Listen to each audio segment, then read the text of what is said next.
அன்பான இனிய உறவுகளுக்கு இங்கே காவேரியும் அவங்க அம்மாவும் வெளியில் வந்து அக்கம் பக்கத்து வீட்டுக்காரங்களோட பேசிகிட்டு இருக்காங்க. கிளம்பணுங்க ஒரு கல்யாணத்துக்கு, எங்கள் சொந்தம் தான், தூரத்து சொந்தம் தான், போகணும் அப்படின்னு சொல்லிட்டு இருக்காங்க. இங்கே விஜய் என்ன பண்ணுறாரு அப்படியே பார்த்துட்டு அவங்க பேசுகிறதெல்லாம் கேட்டுட்டு இருக்காங்க.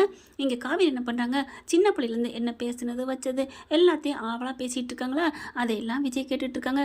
அவளுக்கு சைக்கிள் ஓட்டுறதுன்னா ரொம்ப பிடிக்கும் அப்படின்னு சொல்கிறதும், மரம் ஏறுறது எல்லாம் என்னென்ன பிடிக்குமோ அதெல்லாம் சொல்லிட்டு இருக்காங்க. அவங்க அப்பா அங்கேருந்து வந்தால் எப்போ வந்தாலும் ஒவ்வொரு பொருளாக வாங்கிட்டு வந்து கொடுப்பாரு அப்படி இப்படின்னு பேசிகிட்டு இருக்காங்க. அதெல்லாம் ரசித்து பார்த்துட்டு அதுக்கப்புறம் போய் கிச்சனுக்கு போகிறாரு. போயிட்டு டீ குடிப்போமா அப்படின்னு பார்க்குறாங்க. டீ அங்கே ஏற்கனவே போட்டு இருக்குது, நல்லா சூடாக இருக்குது. எடுத்து குடிச்சிக்கிட்டே அப்படியே எடுத்துக்கிட்டே போகிறாங்க. ரூமுக்குள்ளே உட்காந்து குடிச்சிக்கிட்டே ஃபோட்டோவை பார்க்குறாங்க. அவங்க மாமனார் ஃபோட்டோவை பார்க்குறாரு. யோ சந்தானம், இல்லை இல்லை இவங்களெல்லாம் ஐயோ சொல்லக்கூடாது, தெய்வமே சந்தானம் அப்படின்னு தான் சொல்லணும்.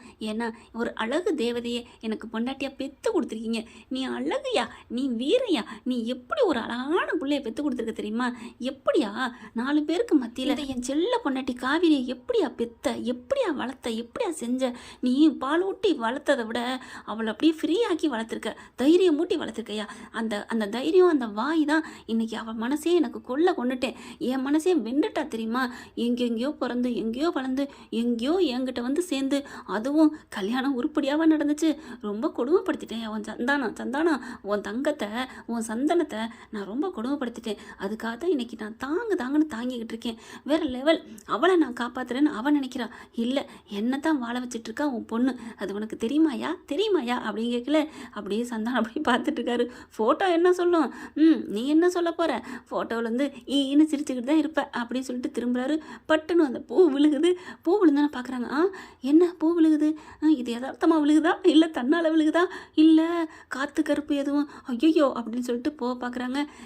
நமக்கு என்ன பயம், இந்த காலத்தில் போய் பேயாவது பிசாசாவது அப்படின்னு நினைக்கிறாங்க. அதுக்கப்புறம் மேலே ஏரியா லாக்கர்லாம் இருக்குது பார்த்தீங்களா, அதெல்லாம் போயிட்டு தலாவிக்கிட்டு இருக்காரு. மேலே பெட்டியெல்லாம் இருக்குது, ட்ரங்கு பெட்டி அது இதுன்னு எல்லாத்தையும் பரணியில் போய் உருட்டிக்கிட்டு இருக்காங்க. துளாவிக்கிட்டு இருக்காரு. என்ன பாஸ், என்ன நைட்டுக்கு நம்ம கிளம்பணும், ஃபங்க்ஷனுக்கு போகணும்ல, அதுக்கு இப்போவே என்ன பண்ண சொல்கிற அப்படிங்கிறாங்க. அதுக்கு எல்லாம் ரெடி பண்ண வேணாமா, அதெல்லாம் ஒன்றும் தேவையில்லை அப்படிங்கிறாரு. நீங்கள் போய் கிஃப்ட் பாக்ஸ் வாங்கிட்டு வரணும்ல அப்படிங்கிறாங்க. வாங்குவோண்டா, இப்போ என்ன வாங்கிட்டு வரணும் சொல்லு, என்ன வாங்கிட்டு வரலாம் அப்படின்னு சொல்லிட்டு அவங்க அம்மாட்ட கேட்க போகிறாங்க. சரி அதை நீ சொல்கிறப்ப சொல்லு அப்படின்னு ஒன்றா தேடி பார்த்துட்டே இருக்காரு. ஒவ்வொரு பொருளாக போட்டு நோண்டிகிட்டு இருக்காரு. அடுத்து பார்த்தா அவங்க அம்மாட்ட போய் கேட்டுட்டு வராங்க. அம்மா என்னம்மா அவங்களுக்கு பரிசு வைக்கலாம் அப்படின்னு சொல்லிட்டு அவங்களும் ஒரு பரிசு சொல்கிறாங்க. அதை கேட்டுட்டு வந்து காவேரி சொல்கிறாங்க. உடனே விஜய் என்ன பண்ணாரு, நீ இப்படிங்கிறக்குள்ள நான் போய் வாங்கிட்டு வரேன் போதுமா அப்படின்னு சொல்கிறாங்க. சரிங்க பாஸ் அப்படின்னு சொல்லிடுறாங்க. கடைக்கும் போகிறாரு. போயிட்டு கடையில் போயிட்டு கிஃப்ட் பாக்ஸு சூப்பராக அழகானதை வாங்கிடுறாரு. பார்த்தா காமாட்சி அம்மன் அப்படியே வெள்ளியில் குங்குமச்சிம்மல் வாங்கிடுறாரு.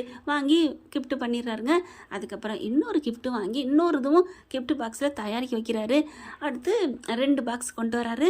2 பாக்ஸ் கொண்டு வந்ததையோட, என்ன பாஸ் கிஃப்ட் வாங்கிட்டு வந்தீங்களா? வாங்கிட்டு வந்துட்டேன்.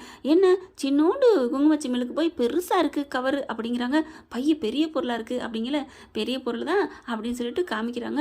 காமிச்சோன்னா, என்ன பாஸ் 2 பாக்ஸ் வாங்கிட்டு வந்துருக்கீங்க, 1 போதும், கிஃப்ட்டு 1 போதும், இது என்னது அப்படிங்கிறாங்க. அது குங்குமச்சிம்மல் தான்.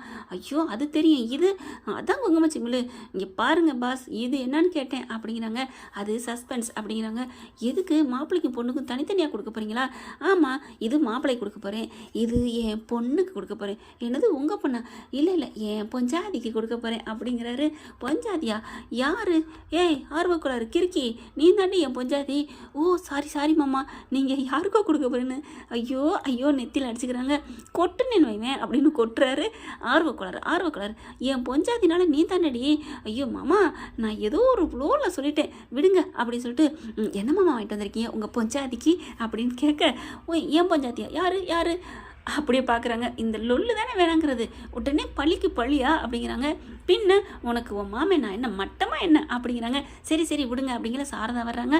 என்ன தம்பி கிஃப்ட் பாக்ஸ் வாங்கிட்டு வந்தீங்களா அப்படிங்கிறாங்க. வாங்கிட்டு வந்துட்டேன் அத்தை அப்படிங்கிறாங்க.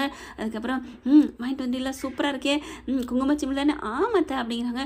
அப்புறம் இது என்ன? இது என் பொஞ்சாதிக்கு அப்படின்னு சொன்னோன்னே, ஓ காவேரிக்கு வாங்கிட்டு வந்தீங்களா அப்படின்னு சாரதா கேட்ட கையோட விஜய் அப்படியே காவேரி பார்க்குறாரு. காவேரி என்ன பண்ணுறாங்க, அப்படியே சரி விடுங்க, சட்டையில் கிளியத்தான் செய்யும், அதுக்காக சண்டை கூடாதுன்னு ஆகாது இல்லையா, அந்த மாதிரி தான் ஏதோ ஞாபகத்தில் சொல்லி விட்டேன், விடுங்க விடுங்க காவேரி நவுந்துருடி. நீ போகக்கூடாதுமா, நில்லு நில்லு அப்படின்னு கையை பிடிச்சி இழுத்து காதை திருவுறாரு.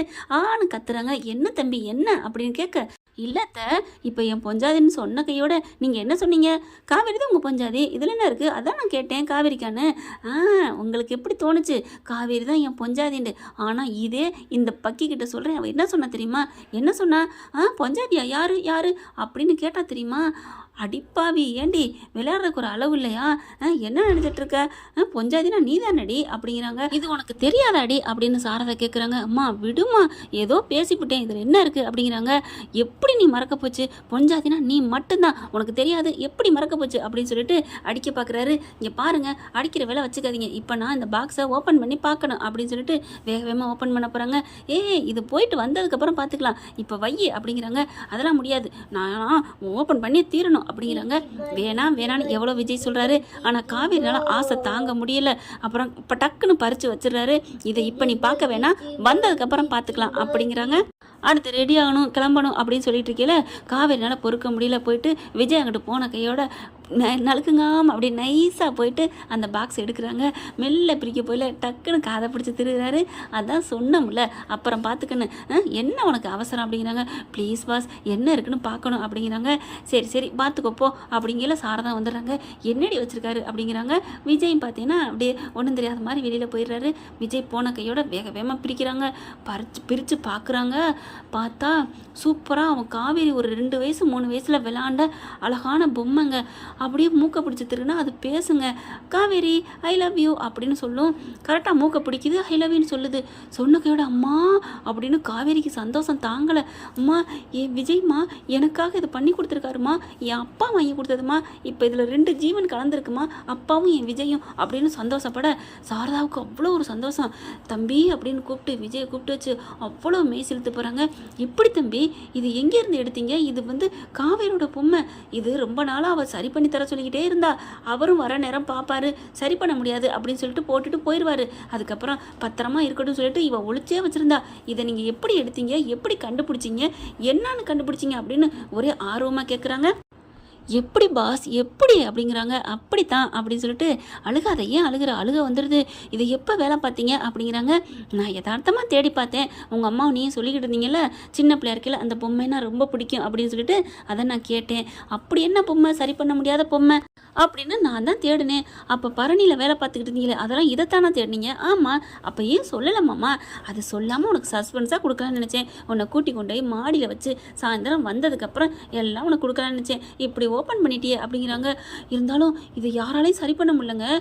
எனக்கு ஐயோ சந்தோஷமாக இருக்குது, பேசுகிற பொம்மை எங்கள் அப்பா வாங்கிட்டு வந்தது, ஐயோ அப்படின்னு குசியில் கட்டி பிடிச்சி அவ்வளோ சந்தோஷப்படுறாங்க.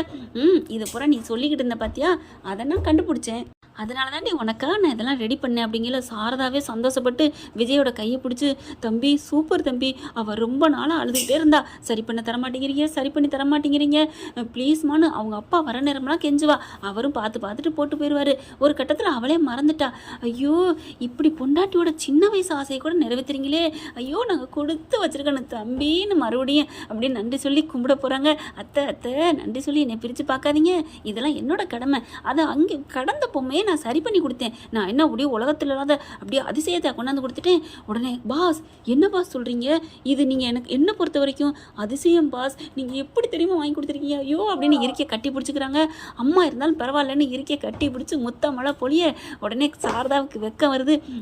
அப்படின்னு சொல்லிட்டு அங்கிட்டு போயிடுறாங்க. அதுக்கப்புறம் ரெடி ஆகணும், ரெடி ஆகுங்க அப்படின்னு போகிறாங்க. நாங்கள் வேறதுக்கு ரெடி ஆகிட்டோம் அப்படின்னு விஜய் என்ன பண்ணுறாங்க, இருக்கை கட்டி பிடிச்சி முத்தம் கொடுக்க ஆரம்பிக்கிறாங்க. ஓகே ஃப்ரெண்ட்ஸ், பார்க்கலாம் என்ன நடக்க போகுதுன்னு. இந்த பதிவு உங்களுக்கு பிடிச்சிருந்துச்சுன்னா உங்கள் பொண்ணான கையில் ஒரு லைக்கை போட்டு சப்ஸ்கிரைப் பண்ணிடுங்க. Thank you friends.